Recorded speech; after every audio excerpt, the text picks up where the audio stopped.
Kembali berjumpa dengan saya dalam program Obrolan Hukum Indonesia. Kali ini kita akan membahas mengenai hukum eksekusi di bidang hukum perdata. Di dalam hukum perdata juga kita harus pahami bahwa letak hukum eksekusi itu.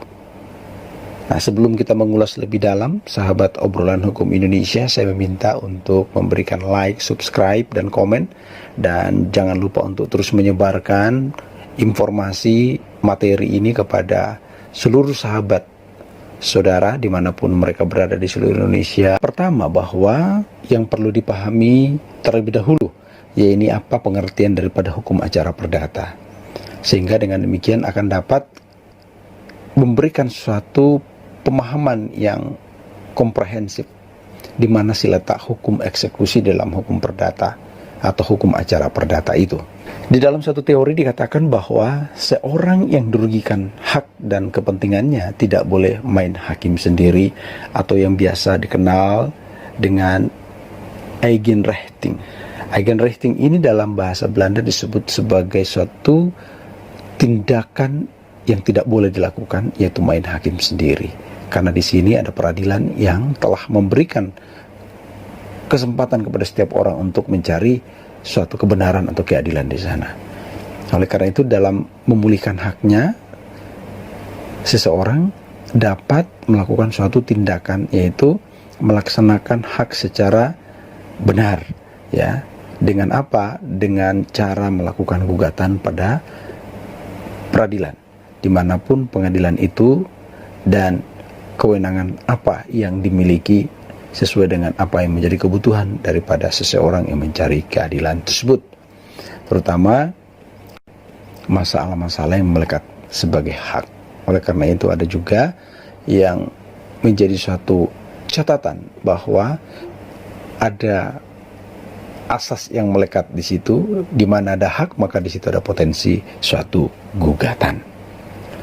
Nah, di sini saya akan bahas lebih lengkap lagi terkait dengan apabila ada pihak atau seseorang yang dirugikan yang merupakan hak dan kepentingannya oleh pihak lain, maka tentu orang tersebut dapat mengajukan tuntutan hak, yaitu suatu tindakan yang bertujuan untuk memperoleh perlindungan hukum yang diberikan oleh pengadilan. Nah, di sini ada tata cara yang perlu dimengerti oleh sahabat Obrolan Hukum Indonesia di dalam menuntut suatu hak. Yang pertama adalah memeriksa serta memutus dan melaksanakan putusan itu diatur dalam hukum perdata formil yang kita kenal dengan hukum acara perdata. Nah, di sini ada beberapa pakar hukum yang memberikan suatu pengertian terkait dengan hukum acara perdata. Yaitu contohnya ada Profesor Sudikno Mertokusumo, ya. Di situ dikatakan bahwa peraturan hukum yang mengatur bagaimana cara menjamin ditaatinya hukum perdata material. Lain bahwa hukum acara perdata adalah suatu peraturan hukum yang menentukan bagaimana cara menjamin pelaksanaan hukum perdata material. Nah, secara lengkapnya kita akan lihat bahwa hukum acara perdata adalah hukum yang mengatur bagaimana caranya mengajukan tuntutan hak, memeriksa serta memutusnya, dan pelaksanaan daripada putusannya. Dari pengertian sebagaimana dikatakan oleh Sudikno Mertokusumo tadi, terlihat secara jelas bahwa tahapan dalam hukum acara perdata itu meliputi pengajuan tuntutan hak oleh seseorang yang kemudian dilanjutkan dengan pemeriksaan oleh lembaga peradilan sebagai satu-satunya institusi yang berwenang memeriksa tuntutan hak. Apa itu tuntutan hak? Tuntutan hak itu adalah suatu tindakan yang bertujuan untuk memperoleh perlindungan hukum yang diberikan oleh pengadilan guna mencegah terjadinya tindakan main hakim sendiri oleh orang yang dirugikan kepada orang lain yang menimbulkan kerugian. Sahabat Obrolan Hukum Indonesia, kita harus juga ketahui bahwa tuntutan hak itu kemudian harus diperiksa oleh hakim yang merupakan organ dari suatu lembaga peradilan. yang lebih penting diketahui adalah pelaksanaan dari putusan yang telah dijatuhkan oleh hakim. Dengan demikian, pelaksanaan putusan merupakan salah satu tahapan dari suatu pemeriksaan perkara dalam hukum acara perdata. Nah, sekarang ada pertanyaan. Jadi, apakah seseorang yang dirugikan oleh orang lain, maka dia dapat menggugat orang yang menimbulkan kerugian tersebut ke pengadilan? Jawabannya tentu iya. Pihak yang dirugikan tidak boleh main hakim sendiri atau yang dikenal dengan Eigenrichting, yaitu suatu tindakan yang melaksanakan hak secara sewenang-wenang atas kehendaknya sendiri dengan merugikan orang lain. Nah, dalam hukum acara perdata dikenal ada 3 tahapan yang perlu dilakukan di dalam menyelesaikan suatu sengketa perdata. Apa saja ketiga hal tersama yang harus diketahui sahabat obrolan hukum Indonesia? Pertama, tahap pendahuluan. Nah, tahap pendahuluan ini yang dilakukan dimulai dari persiapan pengajuan gugatan.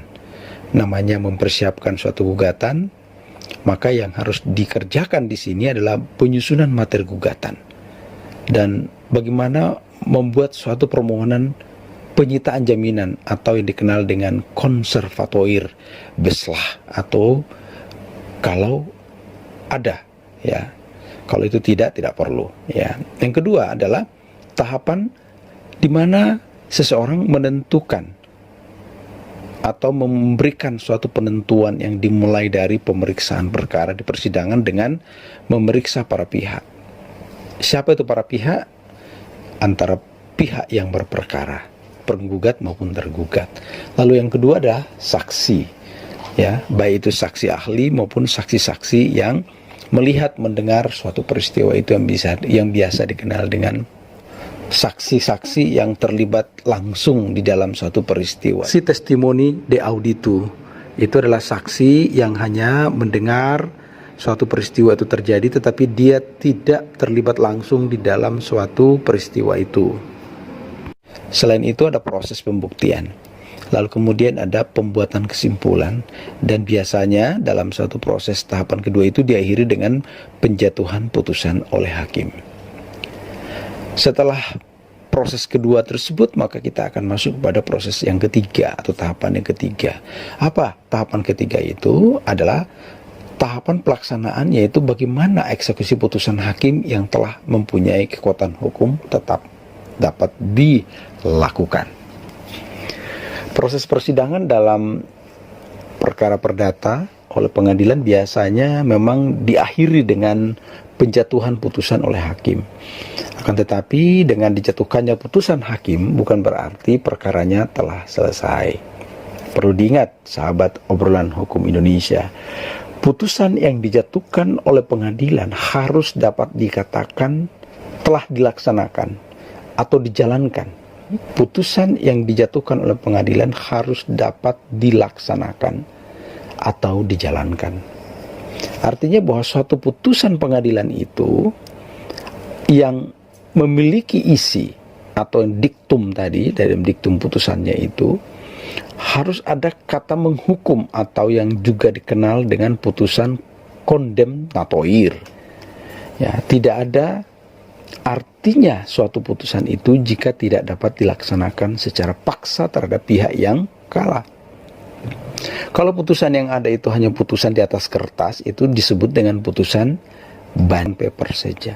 Sehingga putusan hakim yang mempunyai kekuatan eksekutorial itu memiliki kekuatan untuk dilaksanakan secara paksa dengan bantuan alat-alat negara.